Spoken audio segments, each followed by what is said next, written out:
جب سیاسی جماعتوں کو آپ دیوار سے لگاتے جاتے ہیں اور 4-5 سال گزر جاتے ہیں، اس سے بھی زیادہ، ایک سٹیج پہ تو انہوں نے ریئیکٹ کرنا تھا نا، یا وہ بیٹھے رہتے آرام سے؟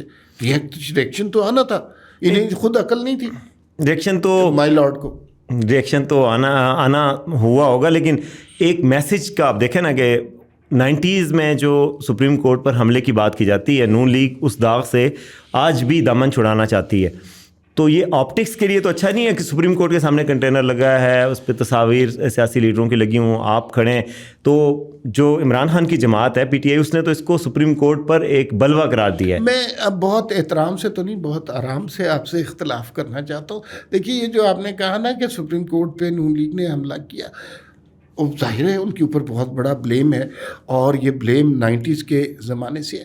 عمران خان ایسی 50,000 حرکتیں کر چکے ہیں، مذہب کے حوالے سے، فارن پالیسی کے حوالے سے، اکانومی کے حوالے سے، پولیٹیکل گیمکریز، کلا بازیاں، اور وہ سب کچھ ان کے بارے میں بات نہیں ہوتی. وہ جب اگر آپ بات کرتے ہیں 90s کے کہ 90s میں یہ حملہ کر دیا، تو مجھے یوں لگتا ہے کہ جب وہ مثال لوگ دیتے ہیں تو یہ وہ لوگ دیتے ہیں جو آگے نہیں بڑھے اور اس زمانے میں سٹک ہو گئے ہیں، اور اس کے بعد کا سفر جو نون لیگ کا یا پاکستان کی ڈیموکریسی کا، وہ سفر انہوں نے ذہنی طور پر طے نہیں کیا.